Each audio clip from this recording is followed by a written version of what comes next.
Palavra da Verdade, com Hernandes Dias Lopes.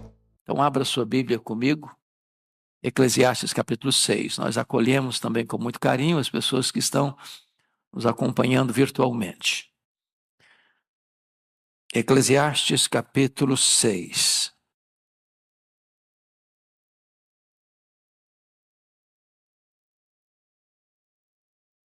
Lido o texto, mantenha a sua Bíblia aberta, por favor, nesta passagem comigo.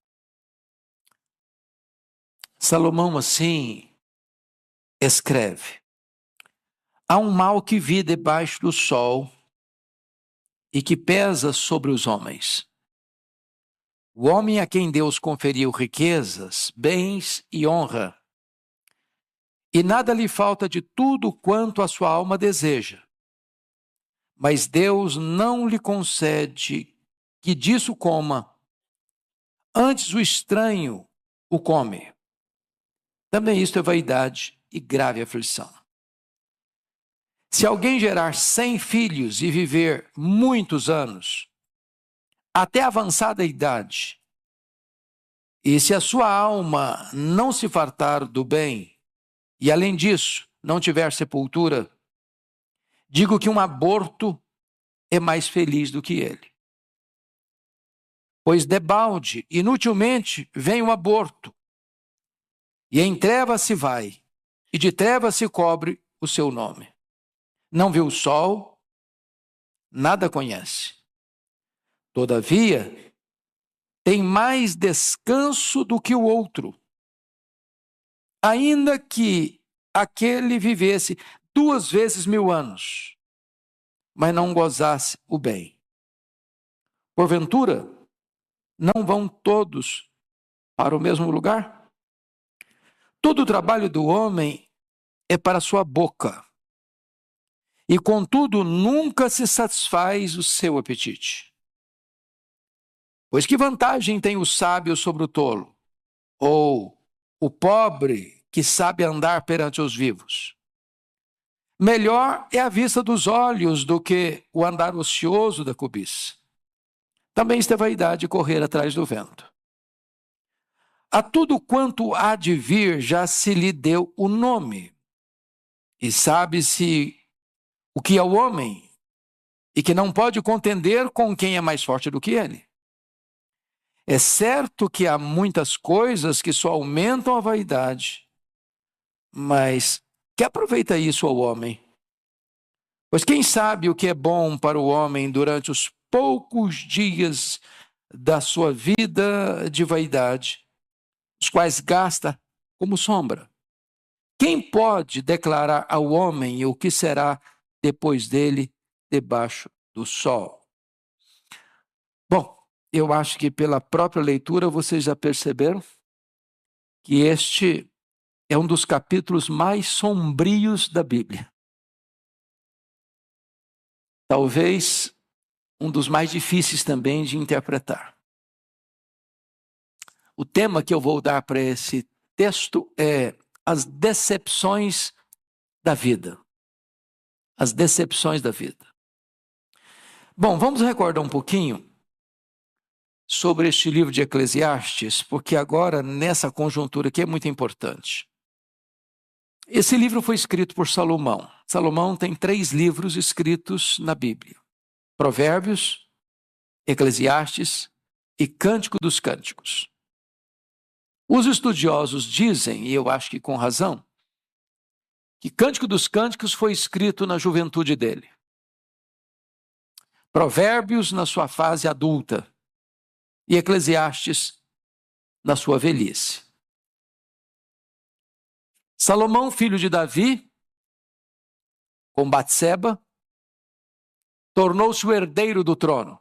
Lembram vocês que Davi construiu um grande reino, ampliou os limites de Israel, conquistou e venceu os históricos inimigos de Israel. De fora para dentro, ninguém conseguiu superar Davi. Ele foi um guerreiro vitorioso. Mas foi um homem que não soube lidar com os problemas internos, com os problemas da própria vida e da própria família. Se ele foi um grande vitorioso para fora, ele foi um grande derrotado para dentro. Tropeçou nas suas próprias pernas. Enfrentou as suas maiores e as mais amargas derrotas dentro de casa.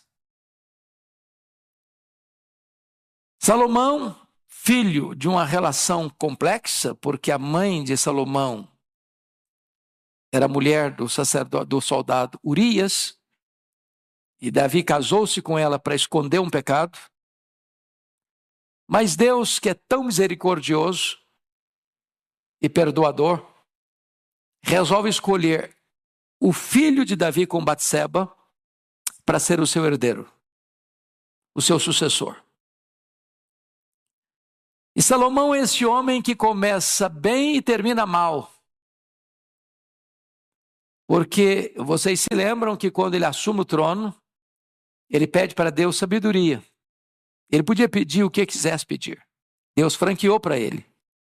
E ele pede a Deus sabedoria. E junto com a sabedoria, Deus deu riqueza. Riqueza colossal. Colossal. Por providência divina, Salomão vive em paz nas fronteiras. Ele não teve que ser um guerreiro como seu pai. Ele não teve que pegar a espada como seu pai. Ele não teve que lidar com inimigos terríveis do lado de fora. Então o governo dele foi um governo de fausto, de luxo, de riqueza, de pompa, de glória, de esplendor. No começo ele foi tão bem. Sua sabedoria proverbial era conhecida em Israel e fora de Israel. Coube-lhe o privilégio de construir o templo de Jerusalém. E o seu pai tinha o desejo de construir, e Deus disse: não, você não vai construir uma casa para mim, eu vou construir uma casa para você. E com isso Deus está dizendo: eu vou construir para você, não uma casa física, eu vou construir para você uma casa permanente, no sentido de que seu herdeiro ou os que procederão de ti hão de reinar sempre. E claro, falando de Jesus como filho de Davi, que herdaria um trono eterno. Mas então Salomão tem o privilégio de construir o templo. Magnífico, suntuoso, o grande palácio religioso que fez de Jerusalém a sede religiosa do mundo. Mas com o tempo Salomão se perdeu. E se perdeu novamente dentro, não fora. Porque, em virtude das suas muitas alianças políticas, essas alianças implicavam em casamentos, em muitos casamentos. E Salomão teve, diz a Bíblia, 700 princesas, 300 concubinas. O harém dele era extremamente povoado. E eu imagino que Salomão deve ter tido alguns problemas com tantos relacionamentos. Se nós vivemos uma realidade de monogamia e já temos algumas lutas, imagine um camarada casado com 700 mulheres e de sobra ainda tem 300 concubinas. Obviamente essas mulheres, vindo de outras nações, tinham outros deuses, outras crenças. E Salomão acaba sucumbindo a esse sincretismo religioso, construindo templos aos deuses pagãos, entrando numa rota de apostasia e pisando no acelerador, assodadamente afastando-se dos preceitos de Deus. É nesse tempo de crise que Salomão, então, registra suas crises. E Eclesiastes é um livro testemunhal. Eclesiastes é um livro que está sendo escrito pelas lentes do retrovisor. Ele está olhando as crises que viveu, os dramas que viveu, as percepções que teve e narrando-as.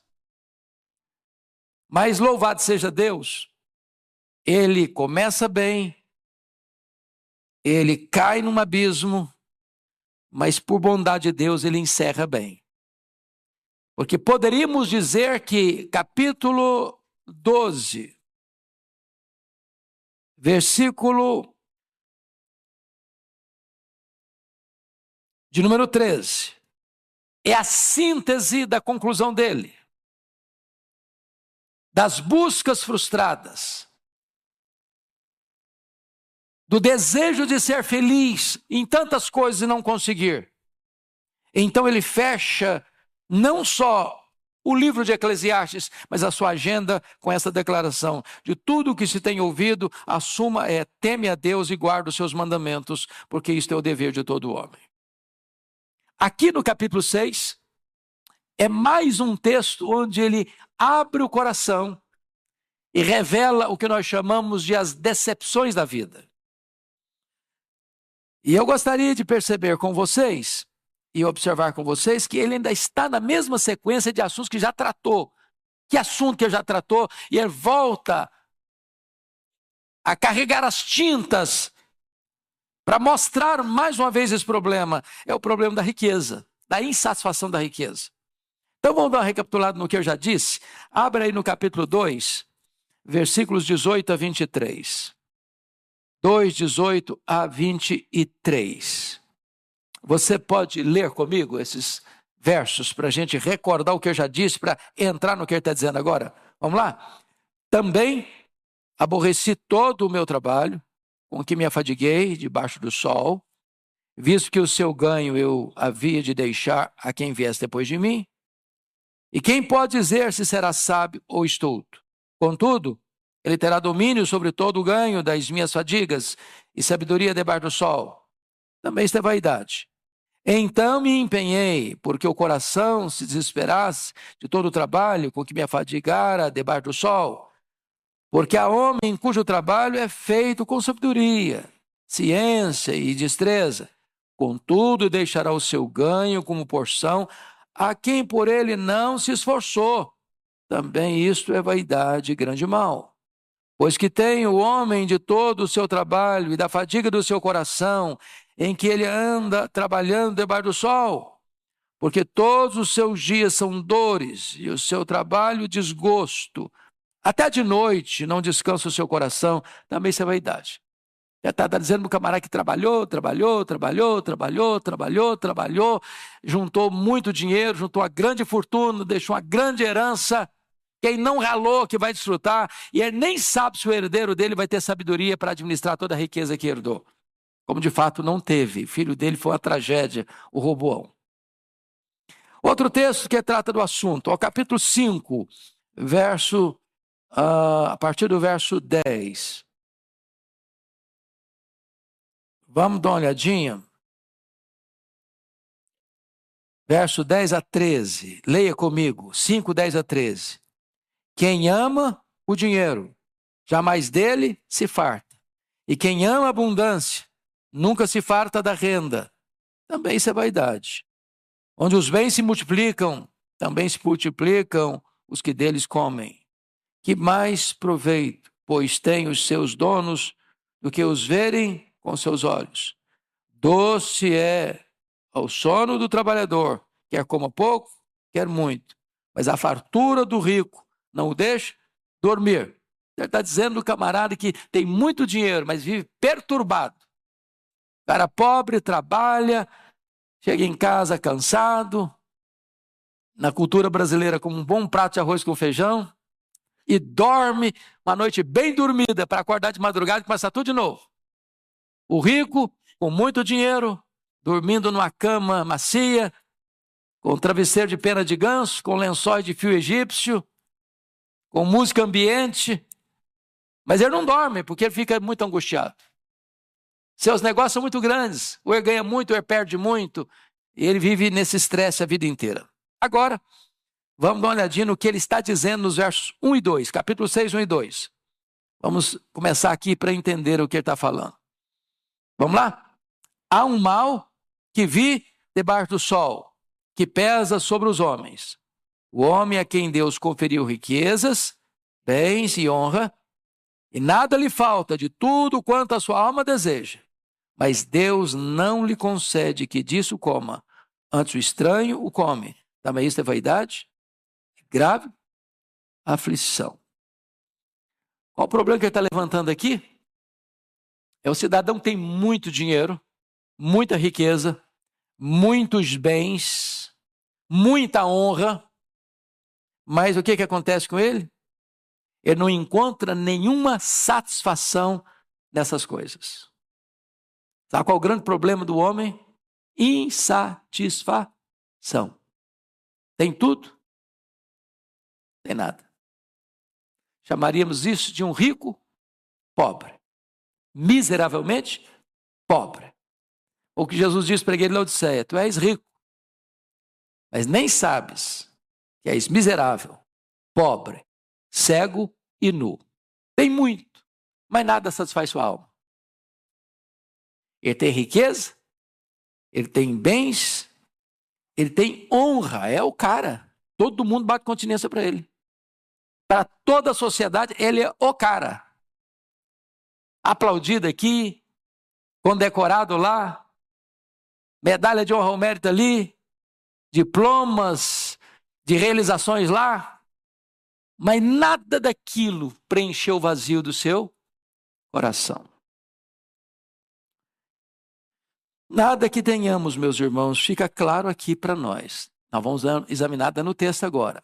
Nem riqueza, nem bens, nem honra, nem qualquer benefício legítimo como longevidade, grande prole, pode preencher o vazio do coração do homem. Às vezes a pessoa diz: não, se você tiver uma boa família, você vai ser um cara batuta. E o cara tem uma boa família e não é batuta coisa nenhuma. Se você viver 100 anos com saúde, com qualidade de vida, você vai ser muito feliz. E aí o cara vive 100 anos com qualidade de vida e ele não foi feliz coisa nenhuma. Se você tiver muitos filhos e filhos bons, você vai ser abençoadíssimo, sua vida vai ser plena. Aí o cara tem muitos filhos e tudo certinho e ele não encontrou satisfação. Sabe por quê? No capítulo 3, versículo 11, Salomão vai dizer que Deus pôs o que no coração do homem? A eternidade. A eternidade. E tudo aquilo que é terreno e temporal, transitório, não pode preencher o vazio do coração do homem. Então vamos à exposição do texto. A primeira coisa é a decepção da riqueza sem satisfação. É o que ele vai mostrar aí nos capítulos 1, nos versículos 1 a 6. Então, ele que já havia definido toda a trajetória da vida do homem debaixo do sol com vaidade das vaidades, agora ele vai mostrar uma decepção testemunhada no verso 1. Olha comigo. Há um mal que vi.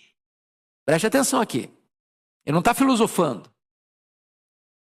Ele não está argumentando. Ele não está aqui conceitualmente definindo alguma coisa. Ele se apresenta como uma testemunha ocular. Ele viu, ele constatou. Não é que alguém lhe contou. Não é que ele leu em algum lugar. Não é que saiu um artigo numa revista especializada do assunto. Não, ele viu. Ele testemunhou. E o que ele viu? Há um mal que vi debaixo do sol e que pesa sobre os homens. E agora ele não diz que tipo de homem. Os homens. Generalizou todos os homens. E que mal é esse? Preste atenção. É Deus conceder riquezas, bens, honra. Quem concede isso? Segundo ele, Deus. Agora preste atenção. O próprio Deus que concedeu bens, riquezas e honra não concede a essa pessoa o desfrute dessas coisas.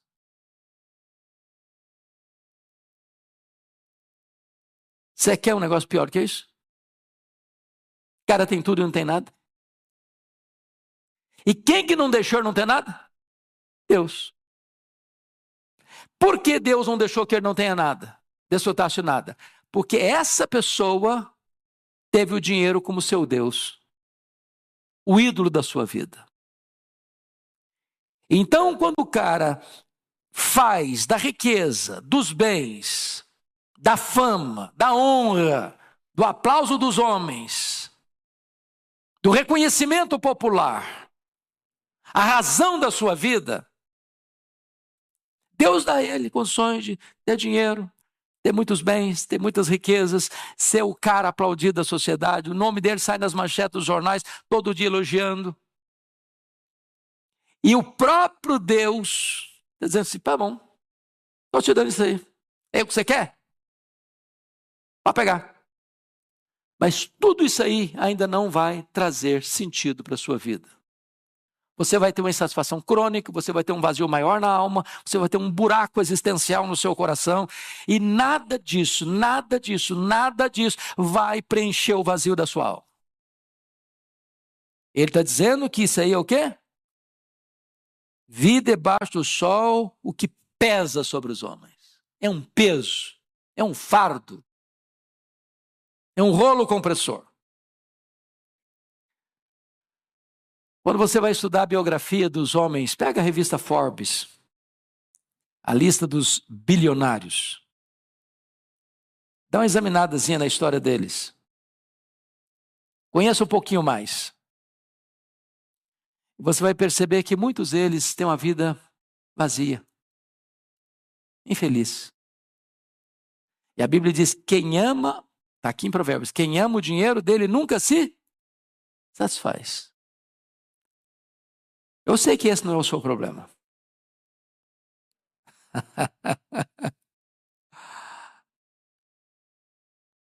Você agradece a Deus o que Deus já lhe deu? Na linguagem do apóstolo Paulo, tendo o que comer, o que beber e o que vestir, com isso estejamos contentes? Porque a piedade com contentamento é o quê? Grande fonte de lucro. Mas o amor do dinheiro é a raiz de todos os males. E muitos nessa cobiça se atormentaram, se flagelaram com muitos tormentos. Se desviar da fé. Foi por isso que o Senhor Jesus Cristo afirmou que só tem dois senhores. E ele não disse que é Jesus e o diabo. Não é Jesus e César. Não é Jesus e o líder de uma nação. É Jesus e as riquezas. A riqueza é um senhor. É um feitor de escravos. Que requer adoração exclusiva. Devoção total. E quem se curvar diante de Mamon não consegue se curvar diante de Deus. Aí a pessoa tem a riqueza, ela tem os bens, ela tem a honra, ela é reconhecida pela sociedade. Mas Deus está dizendo, eu não vou deixar você desfrutar. Tudo isso aí que você tem não vai satisfazer você. Isso é uma coisa pesada para os homens.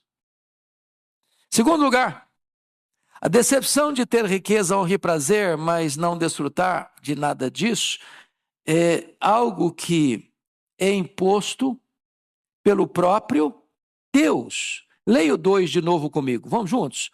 O homem a quem Deus conferiu riquezas, bens e honra, e nada lhe falta de tudo quanto a sua alma deseja. Mas Deus não lhe concede que disso coma, antes o estranho o come, também isso é vaidade e grave aflição. Entendamos uma coisa aqui. Na teologia nós chamamos de graça comum e graça especial. Não é verdade que Deus só abençoa o crente e não abençoa também o descrente. O que Jesus disse?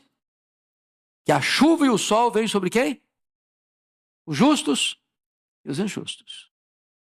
Você conhece gente que não é crente, que tem uma boa família, tem um bom emprego, tem sucesso financeiro, que galga os degraus do sucesso da vida, que fica no grau da pirâmide social no topo? Conhece? Claro que conhece.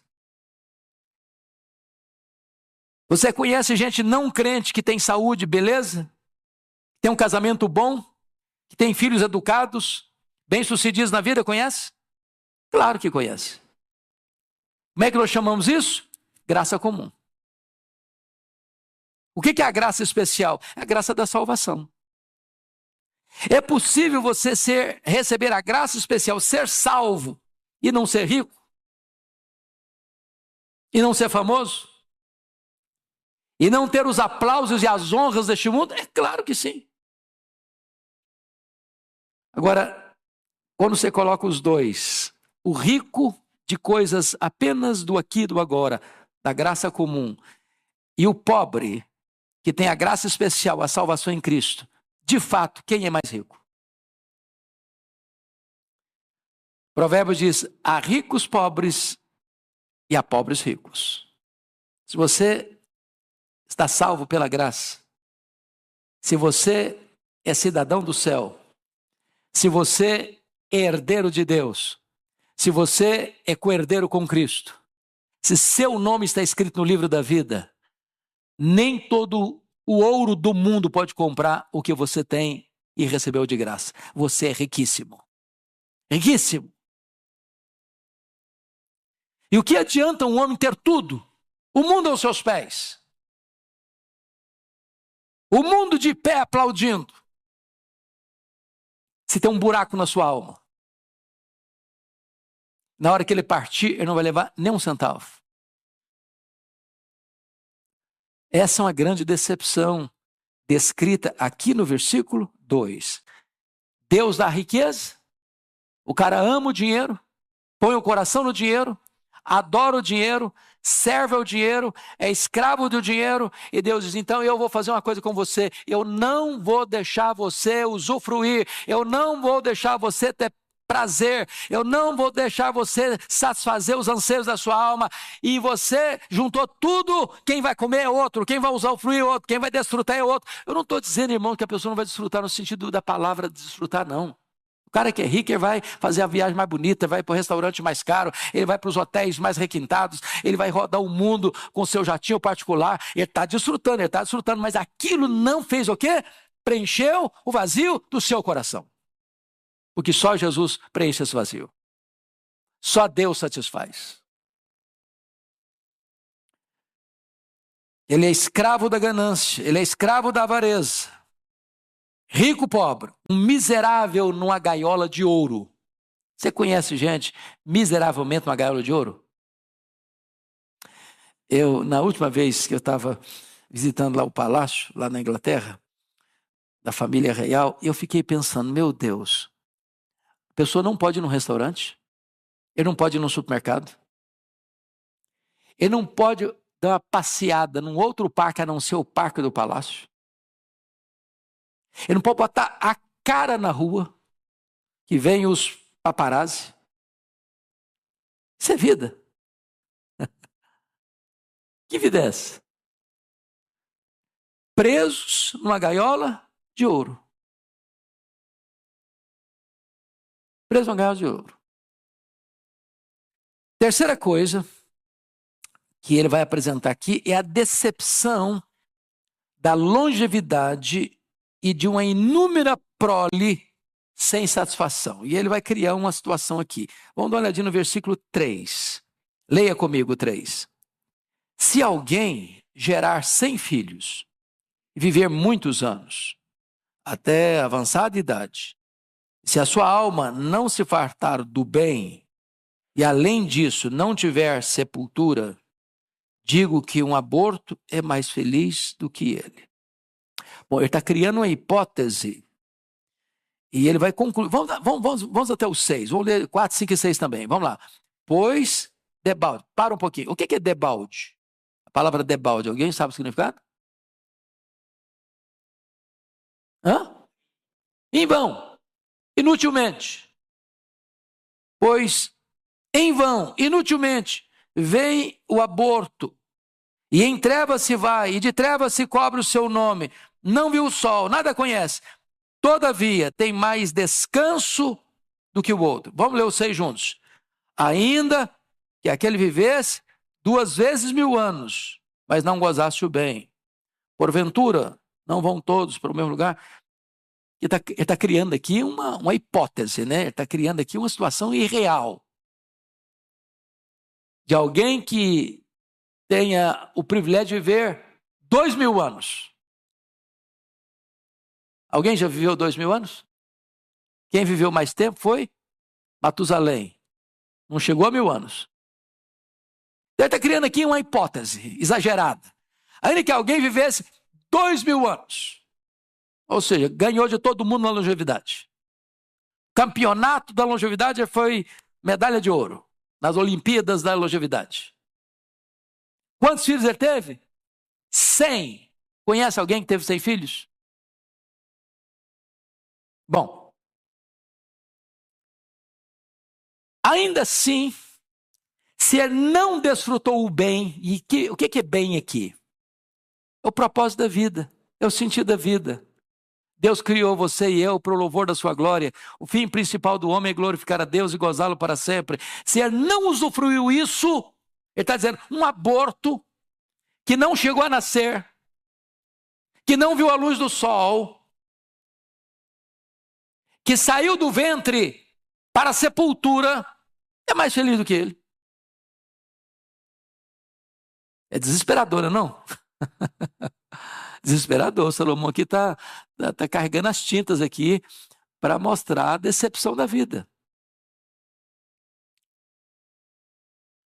O que a sociedade diz hoje? Que o segredo da felicidade é ter uma vida longa. E é bom ter uma vida longa, não é não? Se alguém não quiser passar pela velhice, o segredo é morrer cedo.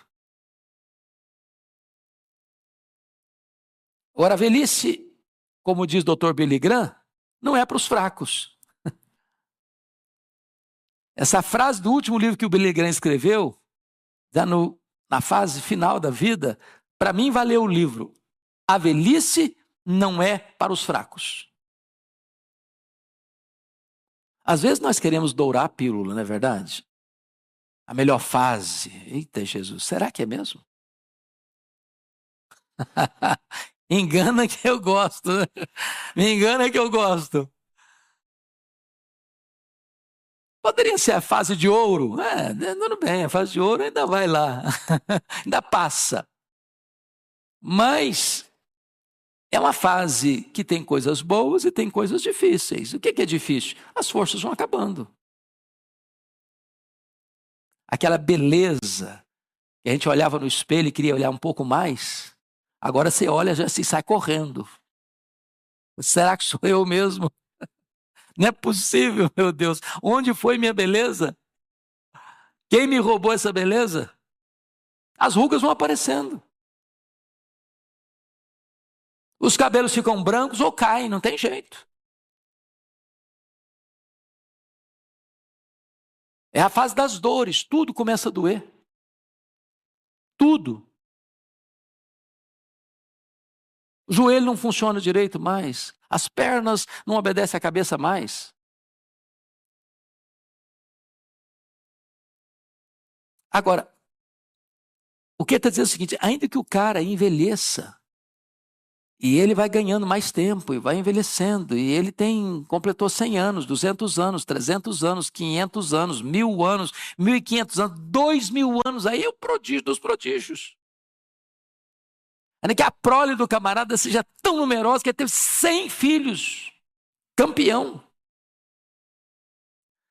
Mas com tanta coisa boa, longevidade e numerosa prole, se ele não desfrutou o bem, se ele não andou com Deus, se ele não conhecia Deus, se ele não desfrutou de comunhão e intimidade com Deus, a vida dele é tão infeliz que ele é pior do que um aborto.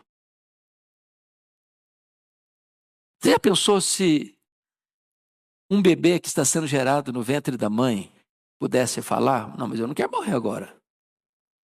Ué, nem nasci ainda. Deixa eu ver a luz do dia. Deixa eu curtir um pouco. Ele não teve o principal dos privilégios, que é o quê? Nascer. Porque dizem os entendidos aí que há duas coisas fundamentais na vida de um ser humano, ou 2 dias fundamentais na vida de um ser humano. O primeiro é o dia que ele nasce. O segundo é o dia que ele entende por que nasceu. Por que você nasceu? Por que você está aqui? Aquela famosa pergunta filosófica: de onde eu vim? Por que eu estou aqui? Para onde eu vou? Qual a propósito da minha vida? Já parou para perguntar isso? Para que eu existo? Porque há pessoas que estão vivendo, estão empurrando a vida com a barriga. Mas nunca parar para pensar: por que eu estou aqui? Para que eu existo? Por que eu estou nessa família? Para que eu estou morando em São Paulo? Para que eu frequento a Igreja de Pinheiros? Para que eu estou na família que eu estou? Por que eu estou no trabalho que eu estou? Qual o propósito de Deus para a minha vida? O que Deus quer de mim?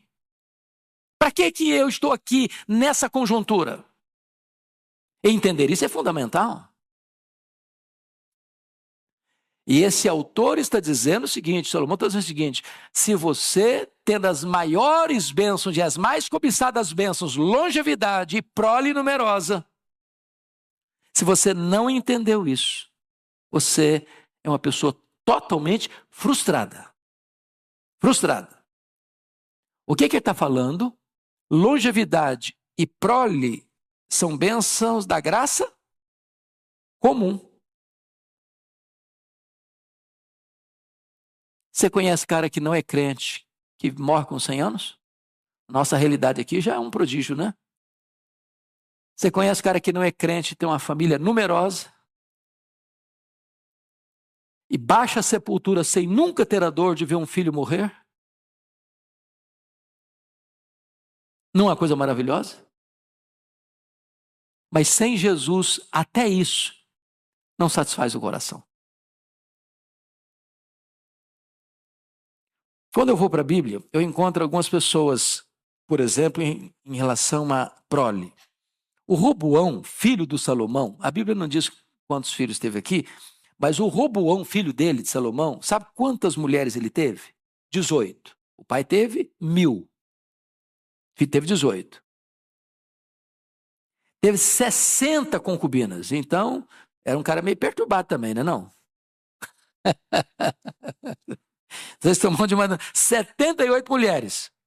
Sabe quantos filhos ele teve? 88 filhos.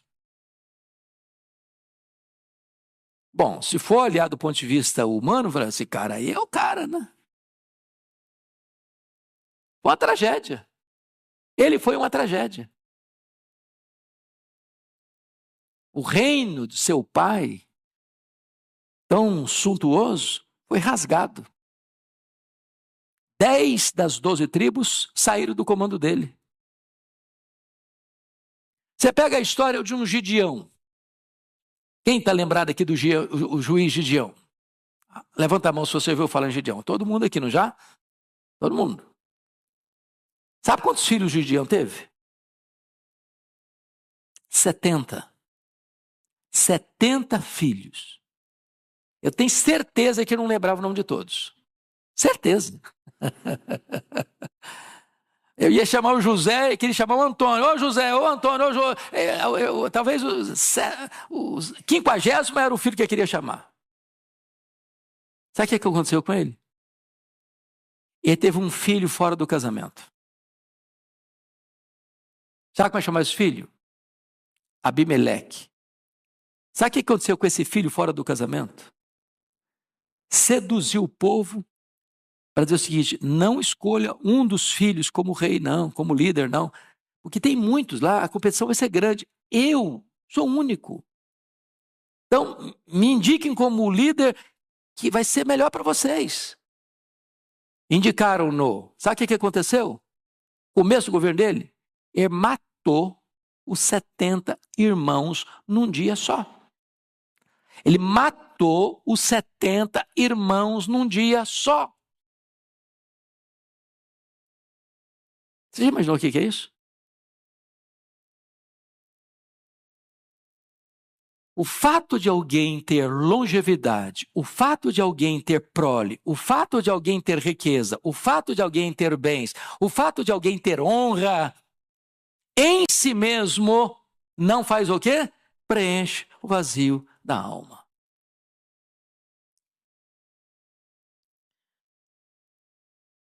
Em outras palavras, ninguém consegue gozar a vida sem Deus. O que Salomão está dizendo? É melhor morrer no ventre do que viver 2000 anos e fechar a vida sem o amor da família. Porque notem vocês, versículo 3, se alguém gerar 100 filhos e viver muitos anos até avançada idade, ainda que hipoteticamente 2000 anos, e se a sua alma não se fartar do bem e esse bem andar com Deus, além disso não tiver sepultura. O que significa além disso não tiver sepultura? O cara decide depois que ele morre? Morreu. Ele não decide mais que cemitério vai ser sepultado, se vai ter um caixão de cedro de tantos R$ 1.000. Sabe o que aconteceu? O cara viveu 2000 anos. O cara teve 100 filhos. Mas o que ele não era? Amado pela família.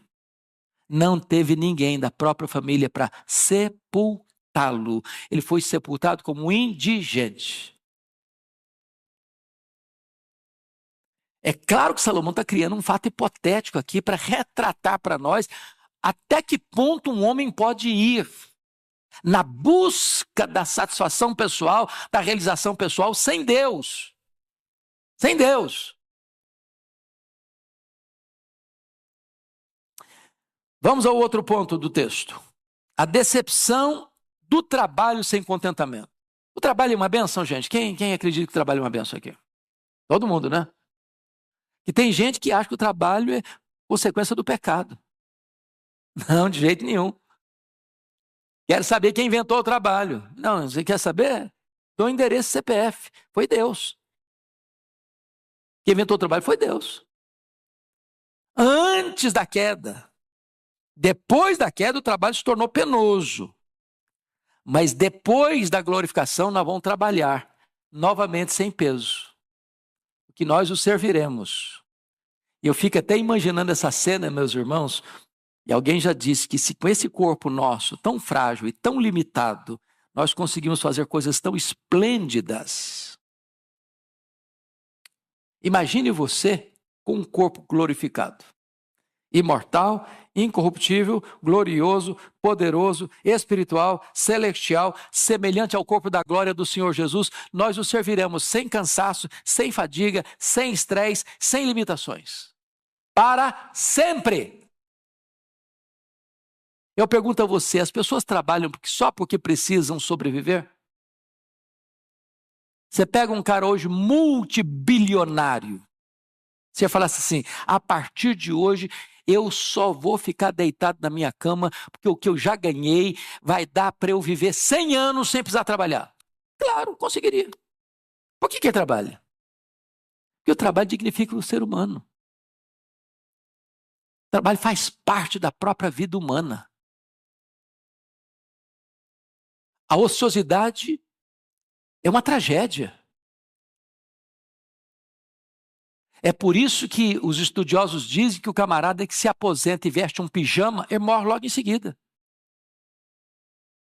Porque a aposentadoria não significa cessar de trabalhar. Significa que você vai dar uma mudada na rotina, talvez na atividade. Mas você precisa continuar funcionando. Você e eu precisamos ser como uma vela. Sabe qual é a característica da vela? A vela brilha com a mesma intensidade até acabar. Tem gente que me pergunta assim, o que você pretende fazer depois que você jubilar? Você está pensando em comprar uma casinha na montanha ou uma casinha na praia? Eu falei, não penso nada disso. Eu quero é trabalhar até Jesus voltar ou até Ele me chamar. Porque é isso que dá prazer. Você já parou para perceber isso? Você vai tirar férias. Você já pensou que você se cansa das férias? Se cansa das férias. Você já cansou de descansar? Se você se cansa de descansar. Cama é uma bênção quando você está com sono, cansado. Mas fique na cama uma semana.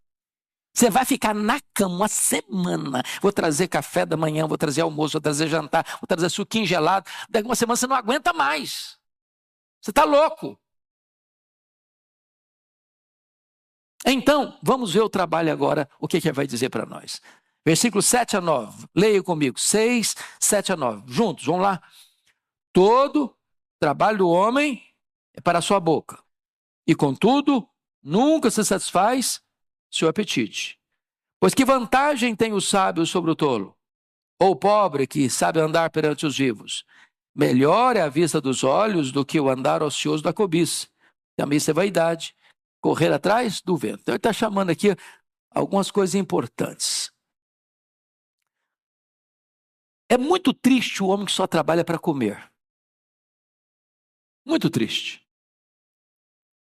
Ele só trabalha para atender as necessidades dele.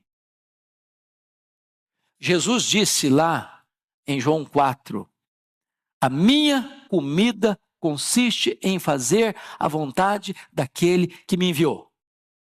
Ou seja, tem algo mais importante do que se você comer um bom prato quando você está com fome. É fazer a vontade de Deus. Isso satisfaz você mais do que o alimento. O que Paulo disse em 1 Coríntios 10, 31? Portanto, quer comais, quer bebais, quer façais qualquer outra coisa, fazei tudo para a glória de Deus. Então vamos ver o que ele está mencionando aqui no versículo 7. Primeiro, o apetite insaciável. Todo o trabalho do homem é para a sua boca.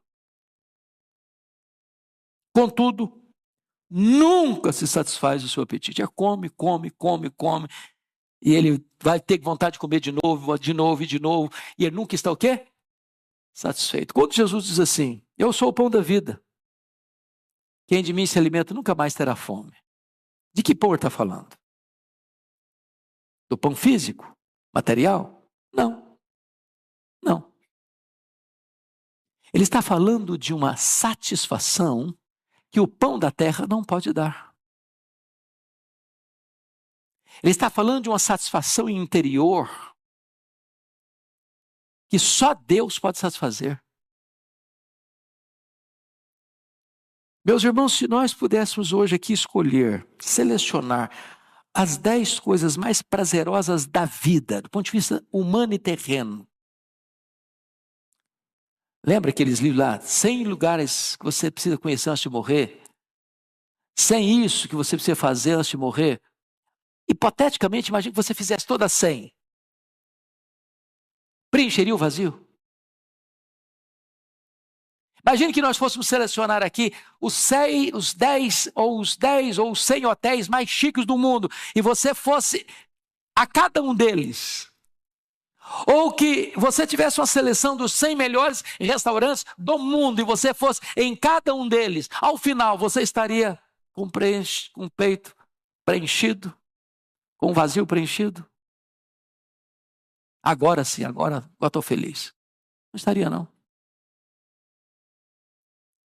Porque o cara que só busca satisfação nas coisas materiais, seja o dinheiro, seja o sexo, seja a fama, seja a honra, seja os aplausos do mundo, seja as medalhas de condecoração, seja isso, seja aquilo, ele vai ter tudo isso.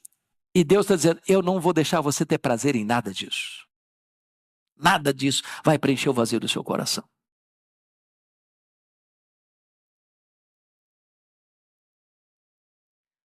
A segunda coisa, versículo 8. É a sabedoria insatisfeita. Pois que vantagem tem o sábio sobre o tolo? Ou o pobre que sabe andar perante o vivo? Hoje de manhã, no culto da manhã, o pastor Ival falou de determinados escritores que arrotam muita sabedoria e coisas muito profundas. E a pergunta é, será que essa profundidade toda planificou a vida delas? Que tem gente que acha que o chique é complicar as coisas simples. Você lê o cara, Estou entendendo nada. É isso mesmo? Você lê de novo. Ou eu sou ignorante demais, limitado demais, ou esse cara é inteligente demais, mas que, na verdade, ele acha que ser chique é complicar o simples. Quando, na verdade, a beleza está em você simplificar as coisas profundas e complexas. Mas pense num cara sábio. Mas pense no mais sábio. Pense no cara que tem vários títulos de honra ou mérito, dos mais requintados. Prêmio Nobel. Pergunta para ele, isso deu o significado da sua vida? Lá no fundo preencheu o vazio do seu coração? E a resposta honesta é um sonoro não, não, não. Tudo que jogou para dentro, todas as taças dos prazeres que ele jogou para dentro, só aumentou ainda mais o vazio da sua vida. O mais sábio tem desejos insatisfeitos que só Deus pode satisfazer. Mas agora, em terceiro lugar, vai falar do desejo vagabundo. Desculpe da expressão. Vagabundo é aquele que fica vagando. Olha o versículo 9. 6:9. Melhor é a vista dos olhos do que o andar ocioso da cobiça. O andar ocioso da cobiça é o seguinte, o cara está cobiçando isso, ele está cobiçando aquilo, ele quer cobiçar mais um prazer, ele quer cobiçar mais uma aventura, ele quer cobiçar mais uma riqueza, ele quer cobiçar mais um bem, ele quer cobiçar mais uma propriedade, ele quer cobiçar mais um carro, e ele está vagando para cá, ele está vagando para lá, e ele está desesperado, correndo para lá, para cá, para lá, para cá, para lá, para cá, para lá, para cá, e ele não consegue parar e agradecer o que ele já tem. Sabe qual é o risco disso? Chama-se insatisfação.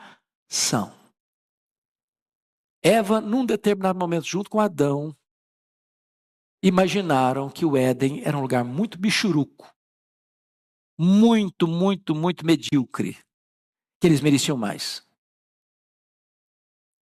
E aí caíram. E arrebentaram com a gente também.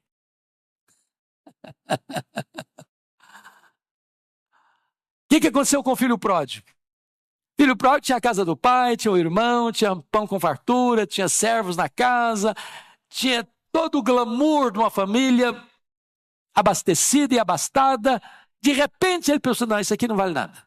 Está muito ruim. Essa casa aqui tem nada, está com nada. Eu acho que a vida está pulsando lá no país distante.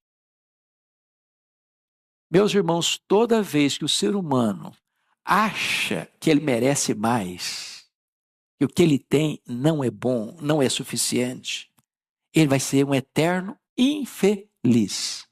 Não está feliz na casa que mora, não está feliz com o carro que anda, não está feliz na empresa que trabalha, não está feliz com o salário que tem, não está feliz com o marido que tem, não está feliz com a esposa que tem, não está feliz com os filhos que tem, não está feliz com a igreja que tem, não está feliz na cidade que mora, não está feliz no país onde vive, ele não está feliz. A infelicidade está dentro dele.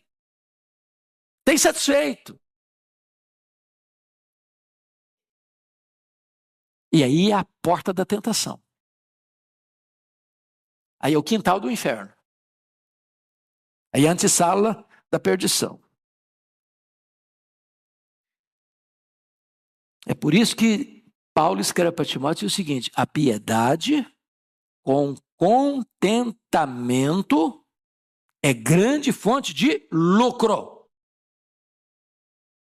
Lá em Filipenses, o apóstolo Paulo, no capítulo 3, versículo 19, ele diz que algumas pessoas só se preocupam com as coisas terrenas. O cara se casa por dinheiro, ele se divorcia por dinheiro, ele se corrompe por dinheiro, ele mente por dinheiro, ele vende a alma dele pro diabo por causa de dinheiro, ele morre por dinheiro, ele mata por dinheiro. E a hora que ele tem o dinheiro não satisfaz. Lembra dos bandeirantes? E aqui no Brasil correram atrás de pedras preciosas? E de repente carregavam no colo, no peito, de pendurado no pescoço, sacola com um monte de pedras verdes. Esmeralda, não é isso? Esmeralda. E aí vinha a febre. O cara tremia todo. E a morte chegando, e o cara tentava empurrar aquele saco de pedras preciosas para dentro dele. mas não resolvia. Não resolvia.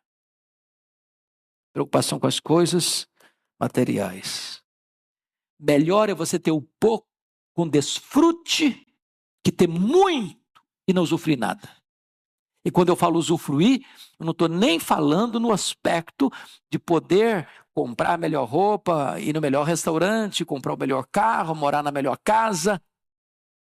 É de não usufruir com contentamento como dádiva de Deus. Para fechar, para encerrar, a decepção das perguntas sem respostas. Versículo 9, 10 e 11. Vamos dar uma olhadinha aí comigo? 10 e 11, vamos juntos? A tudo quanto há de vir, já se lhe deu o nome. E sabe-se o que é o homem. E que não pode contender com quem é mais forte do que ele. É certo que há muitas coisas, isso aumenta a vaidade. Mas que aproveita isto ao homem? O homem não pode mudar o curso da história, nem contender com Deus. Os nomes já foram atribuídos, tudo já foi rotulado e categorizado. Em outras palavras, o homem não ganha discussão com Deus. Tenta discutir com Deus. Tenta entrar numa disputa com Ele. Paulo, escrevendo aos Romanos, diz: quem és tu, homem, para discutir com Deus? Pode, porventura, um vaso discutir com quem fez o vaso, o oleiro? O vaso não manda no oleiro, é o oleiro que manda no vaso. Não entre nessa discussão com Deus, você vai perder. Pega o livro de Jó. Vocês lembram dos golpes que Jó sofreu? Perdeu seus bens, enterrou seus filhos, perdeu a sua saúde, perdeu o apoio da mulher, perdeu o companheirismo dos amigos. E o que ele fez? Fez 16 perguntas para Deus. Por quê? Por quê? Por quê? Por quê? Por quê? Por quê? Por quê? E por quê? Parecendo criança de 4, 5 anos. Criança de 4, 5 anos é a fase das perguntas. Por quê? Por quê? Por quê? Por quê? Por que eu não morri e não vento a minha mãe? Por que eu não morri ao nascer? Por que a minha mãe não estava com seios multidireitos para morrer de fome? Por que o senhor não me mata de uma vez? E por quê? E por quê? E tal. E aí, não contente com as perguntas, ele vai para as queixas. Ele fez 34 queixas contra Deus. O que Deus fez? Silêncio. Não respondeu nenhuma das perguntas. Quando Deus resolveu falar, Deus não respondeu nenhuma das perguntas, nenhuma das queixas. Deus fez 70 perguntas para ele. 70. Todas retóricas. E Deus perguntou: ô Jó, onde você estava quando eu lançava os fundamentos da terra? Onde você estava quando eu cercava as águas do mar? Onde você estava quando eu espalhava as estrelas do firmamento? O que Deus está fazendo com Jó? Jó, você, meu filho, é muito pequeno. Você está querendo desafiar a mim? Você está querendo ganhar a discussão de mim? Você precisa compreender quão grande eu sou. O que ele está mostrando nesse texto, meus amados irmãos, é que há perguntas que nós fazemos e aqui podemos não ter respostas.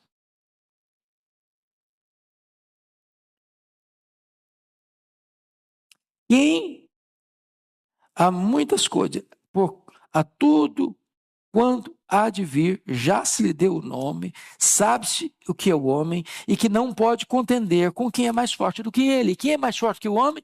Deus. Contenda com Deus, não.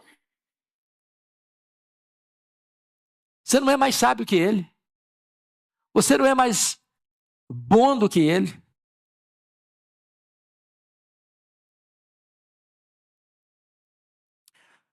É certo que há muitas coisas que só aumentam a vaidade. Mas que aproveita isso ao homem. Então, vamos fechar com o último ponto? Você pode ler o verso 12 comigo, o último versículo? Vamos juntos? Pois, quem sabe o que é bom para o homem durante os poucos dias da sua vida de vaidade, os quais gasta como sombra. Quem pode declarar ao homem o que será depois dele, debaixo do sol? O homem não tem resposta para os dilemas da vida e da morte, porque as grandes perguntas aqui têm a ver com a vida e têm a ver com a morte. Você já parou para perguntar por que fulano vive apenas alguns meses no ventre da mãe e vira um aborto? Notinha de rodapé. Deus não trata o ser humano que está sendo gerado como uma coisa, como uma massa, mas como um ser humano. É por isso que a igreja é categórica em reprovar o aborto. É um ser. A vida começa na concepção. Por que algumas pessoas nem nascem? Por que outras morrem ao nascer? Por que outras vivem apenas a infância e morrem? Por que as outras, no vigor da juventude, morrem? Por que outras vivem uma vida longeva? E ainda pior, por que pessoas piedosas morrem cedo? Por que gente má, perversa, tem vida longa? Eu estava vendo um filme sobre a Segunda Guerra. Um dos principais criminosos da Segunda Guerra morreu de velhice. Levou milhares de pessoas à morte. E aí você vê um missionário piedoso, como David Brainerd, morrer com 29 anos. Você sabe explicar isso? Você sabe por quê? Eu tenho perguntas, mas nem sempre tenho as respostas. E eu preciso o quê? Me calar. Porque eu não posso discutir com quem é mais forte do que eu. O barro não pode perguntar para o oleiro, por quê? Submete-se. Cale-se. O silêncio tem hora que é mais sábio do que os discursos. Mas, se eu não consigo explicar a brevidade da vida e a inevitabilidade da morte, ele está dizendo que a vida aqui debaixo do sol, ela não vai ter explicação nem satisfação, a não ser que você olhe a vida acima do sol, na perspectiva de Deus. Então, como é que é viver aqui acima do sol? Tito diz que nós devemos viver de forma sensata, justa e piedosamente. Sensata em relação a você mesmo, uma forma justa em relação ao próximo, piedosamente em relação a Deus. Você precisa viver uma vida plena com você mesmo, com o seu irmão e com Deus. O que é viver acima do sol? Para mim, o viver é Cristo e o morrer é lucro. O que é morrer para um crente? Na perspectiva acima do sol. Morrer é deixar o corpo e habitar com o Senhor. Morrer é partir para estar com Cristo, que é incomparavelmente melhor. Morrer é uma bem-aventurança. Bem-aventurado daqueles que desde agora morrem no Senhor, para que descansem das suas fadigas e as suas obras os acompanham. O que é a eternidade para um cristão? Que é o céu para um cristão? O céu, para nós, é a casa do Pai. É o paraíso. É a Nova Jerusalém. É o seio de Abraão. É um lugar e um estado de bem-aventurança, onde Deus vai enxugar dos nossos olhos toda lágrima. Onde não vai ter mais dor, nem pranto, nem luto, porque as primeiras coisas já terão passado. Essa é a vida vista não debaixo do sol, mas acima do sol, onde Cristo vive, de onde vai voltar para buscar a sua igreja. Que Deus nos abençoe. Vamos ficar em pé e vamos orar.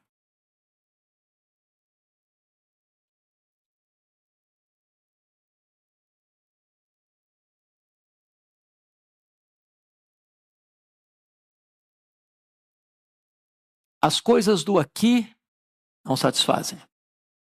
As melhores coisas não satisfazem. Sem Deus, nada satisfaz. Mas você não precisa viver uma vida de eterna insatisfação e permanente decepção. Se você correr para Jesus, Ele tem para você vida e vida em abundância. Bendito Senhor, louvado seja o teu nome, pela tua palavra, que nos mostra o caminho do homem que busca satisfação naquilo que não pode preencher o vazio da sua alma. Ao mesmo tempo, esta palavra revela-nos que tu tens para nós vida plena, maiúscula, superlativa, abundante, eterna. E que só na tua presença há plenitude e alegria, e só na tua presença e à tua destra há delícias perpetuamente. Se porventura alguém aqui entrou, ou alguém está nos acompanhando, cuja vida ainda está vazia, está correndo para lá e para cá em busca de satisfação, que nesta manhã este coração se renda a Jesus e encontre nele a própria vida eterna. Assim oramos em nome de Jesus. Amém.